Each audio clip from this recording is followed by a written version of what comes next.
Hey everyone, this is Joseph S. Samaniego, the author of the Carolingian series, and I am here to talk about another history-inspired fantasy, sort of. Uh, Kind of a more whimsical one here, a little shorter too.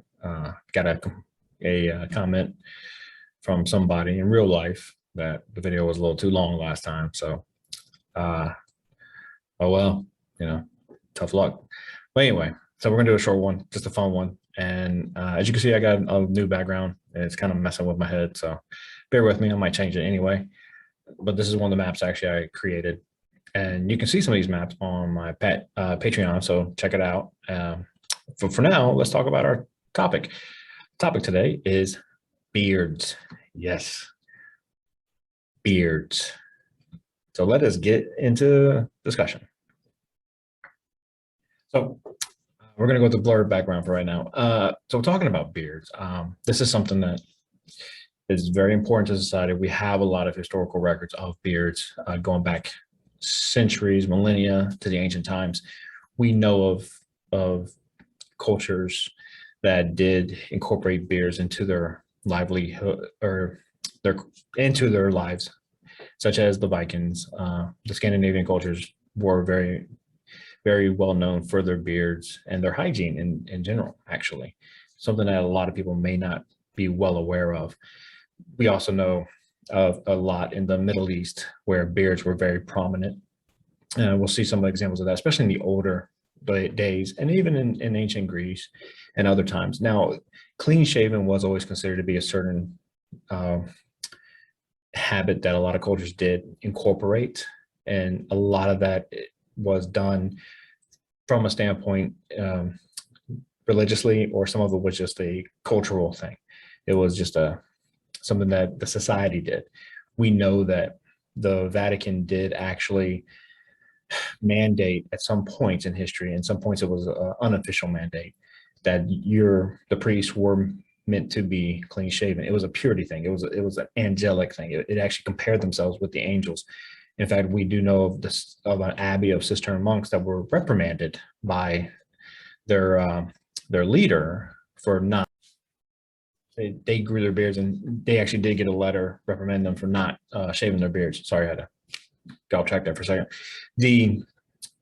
This wasn't the norm for the Catholic European lifestyle. It was very common for men to shave their beards and be clean shaven, maybe keep something very trimmed as far as a mustache or what have you up until this point. Now, around what was considered the high Middle Ages, especially in the 12th century, when men are coming back from the Middle East, and this is more in the northern part of not really northern part of Europe, but in more of the mainland part of the continent of the Frankish part. But when people were starting to come back, that's when they brought a lot of the beard culture, and a lot of men started keeping their beards at that point. It was starting to become stylish. The church, however, was still very strict about shaving, because the thought of shaving was actually considered to be a form of purity. However, we also know of other religions, other Christianity religions, that say that shaving is this form of vanity, so their clergy keep their beards long. So there's just different aspects of it. And there's also various good ways to take care of it. Personally, I do use beard oil. I actually own a company that produces beard oil, Mage's Moon Beard Company. So this is not a paid promotion. I'm not technically promoting my company, although I am. I'm always promoting my company. That's who I am. But this is just something interesting, because beards are cool throughout history. We do know the story that supposedly, and we know that it's parts of what happened. William of Normandy, William the Conqueror, fell off his horse in battle several times. And at one point, his men were fleeing, thinking he had fallen permanently. And instead, he actually took off his helmet. He stood up, took off his helmet, showed everyone his clean shaven face, so they recognized him. And it emphasized that it showed his clean shaven face. So things like that, we do know of. The aspect of beards were part of life. So let's take a look at some of that history. Like I said, we got some ancient history to go through, and even closer up to more modern times of beardness, but we're going to try to keep it quick. And then we're going to show how we're showing famous beards of fantasy. Looking back, this is drawn of an ancient Babylonian, obviously somebody of high stature based on the just the look of his headdress here, but the beard and the hair. This was something that was done. Now we know in ancient Egypt, people will say, oh, a lot of times that people use wigs, and a lot of that was because of things like lice or just other. It was a status symbol too, because if you had something made for you to replace something that you already had, it kind of became a status symbol. Well, here in ancient Babylon, we don't really see the same evidence of a lot of that, especially with the beards. Now, you will notice a lot of the Babylonian beards will be curly, and that is a common factor in their beards, and it's a really cool curl too, honestly. But that is just part of their heritage and their ethnicity, for beards to be curly, and it's something that's become very recognizable, especially in their statues and in their artwork, because they do draw them similar to how in Egypt things are drawn a certain way, in Greece things are drawn certain ways, certain styles. It's just part of their style that they depict, and even in their deities and their animals, they add the beards as well to some of them. So it is a very, very noticeable thing, very common feature for Babylonian men to have beards, something that we have seen quite a bit. Now we do know also that other cultures had beards. Like there was this whole shift from in the Middle Ages from clean shaven to bearded. Now in Northern Europe, especially in parts of Scandinavia, men had already started growing beards. What we see with the Norse is these were bearded men.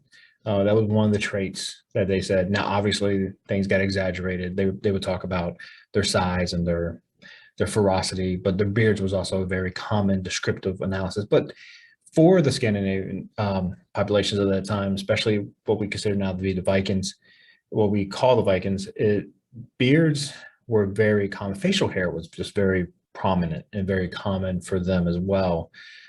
It was usually long. They would braid their hair, their beards even. But even down to a mustache or goatee, it didn't always have to be a beard. They did just keep their facial hair of some sort, and it was kind of expected. In fact, there is documentation of ridicule to some men who couldn't grow facial hair, or couldn't grow a lot of facial hair even. But we do know of their mythology of men having facial hair or even just goatees to that extent. It wasn't necessarily had to be this full big bushy beard that you see, but it could just even be just a goatee. But that we do have that as well. It even kind of comes down to into their lexicon through their names of, people like Forkbeard. That was one of them. But not even just their beards, but their hair. You had Harald Fairhair, and you had others too. Halfdan the Black, known for his darker hair. But then you have guys that would use that, and it even came down the line. Facial hair has been known to kind of give that image of ferocity, or even just we'll talk about that in a second, of how it can also manipulate what people's perceptions of someone could be. And we see that with the Vikings. You see that later on in history, several hundred years later, with Blackbeard, who he was known for Black. Edward Teach, Edward Thatch. There's several different names associated with him, but Blackbeard is what everyone calls him, and they call him Blackbeard because he had a black beard, a pretty good full black beard. But then he would put like fuses in it and light them so that they would be smoking, and it would give them this more evil aura around him. We have that. So let's start looking at some of these aspects and how they start to relate into our modern fantasy. But let's bridge the gap a little bit between that. I'm sure a lot of people know the show Vikings. They use beards a lot in Vikings. In fact, this is from an earlier show, part of the show, because we see Ragnar here. and his beard is not that long comparatively to what he gets by the time his tenure on that show is done. Same with Loki. Can't remember who this character was, but I remember, if I'm not mistaken, he had a pretty glorious death. So that was pretty cool. But we do know that these guys did get long beards, and they, if you notice throughout the show, their hair did change, and it happened with his children too in the show as well. Their hair did change. He eventually shaved all his off. Bjorn, his son, had a similar hairstyle as he did, especially with the long ponytail coming down. It becomes part of their personality. And this show was half fantasy, half history, in my opinion. It used a lot of historical elements. It wasn't historically accurate for a lot of things, for a huge number of things, but it used historical elements, and it also used fantasy elements, and it bridged a gap between history and fantasy, more fantasy, but with a lot of historical implementations with it. Again, if we're going to talk about the ferocity that led people, I mean, you have, this is actually their interpretation of Harald Fairhair, and here is this great, great actor here, but he really showing that ferocity and the look. Even when if you listen to his voice in the show, just his voice was intimidating as well. So you can easily see why people who have been farmers all their life, probably conscripted to fight in a few skirmishes over land by the local lords, are now being confronted by this guy, and a lot of guys like him and women like him. And it's kind of like, oh crap, what do we do? They're scary. And you can kind of see that. You really can. So again, you can look at it too. We even see it in the Star Trek episodes where, the people come back from the other dimension, and I think they even played it in a little bit in Deep Space Nine, but they didn't do the same thing that the original series did, which was, guys come back with goatees. The idea of facial hair being symbolic of someone who was the opposite of who you are, and this links into the whole idea of the purity of somebody with a clean shaven face against the distrustfulness of somebody with a beard. In fact, there was a study done, I can't remember how long ago, where people were polled for who they would vote for president, and overwhelmingly, surprisingly, and maybe that'll change soon, hopefully, overwhelmingly, people said they would not trust somebody with facial hair because it felt like they had something to hide. And that's why they were growing their facial hair. Yeah, I'm hiding how awesome I look without facial hair, so get over it. But let's just be honest. I mean, that is people's perception of things. Like we talked about with the Vikings just now. That is actually your perception or somebody's perception of how somebody else is. So it's not a negative on the person with the beard or the facial hair. So it's just a storytelling tool that's been used by Hollywood and by writers now for years, for centuries, because we did it with the Vikings, and it was done even with people coming back from the Middle East and from the Crusades and come back from Mediterranean. They were called, almost to a point of negatively being shunned, but being called bearded men from the East, because they were different now. They were viewed as being different, especially because they were bringing back their beards, which beards can also offer warmth, protection from the sun, protection from elements. So there is a very functional reason to have a beard. I'm gonna get off my soapbox about beards in a second. But I mean, let's take a look at a couple more historical references that we have. And one such reference for historical, before we go back into fantasy, is this gentleman right here. Admiral David Dixon Porter of the Union Navy during the Civil War. I believe he was a fleet admiral at one point, and he also was if I'm not mistaken, he was also a commandant of the Naval Academy. So this has been colorized, as you can see. So it's just a very long beard, very impressive beard. And this was a style. This was a very important style for a lot of men during the 19th century. hearing them in the United States. I don't think beards got to be this long in the European continent or in the British Isles. At that point, probably there were in certain areas, but I think a lot of the imagery we see now of men of his stature, of a high ranking, would have not had as big of a beard. But here, this was very common. You think of Grant, you think of other leaders during that time period, Garfield, President Garfield, and a few others. Obviously, Ambrose Burnside, who had the big bushy mutton chops that connected to his mustache. This was very common. This was very, very stylish. And as we see nowadays, it's coming back in style. Mine was actually a little longer. I trimmed it down some, a little too much, but hey, everyone's entitled to mistakes. So that's what we get from him. But there's others too, and we've seen the bushy beards coming out. And so let's take a look at a couple of examples in current fantasy. And I think you know where I'm going to go with this. Pretty obvious, obviously. First one we have is Tormund from Game of Thrones. And again, this is the perfect example of element protection. He's in the north. It's frigid. And it's not just north, it's north of the wall north. Frigid cold. This beard is offering him protection. The long hair is going to offer him protection from the cold. It's just how it is. It's just very good. And he's even kept that beard. I don't know if he still has it now, but he's even kept that beard and a couple other things he did during that same time period. So that was pretty cool to see. Now in fantasy, dwarves have become very common, and a lot of this is due to J.R.R. Tolkien's work of Lord of the Rings and The Hobbit, but also the source material for that, which was a lot of the Scandinavian and Norse Germanicness, which incorporated dwarves. We see dwarves in Dungeons and Dragons all the time, quite a bit.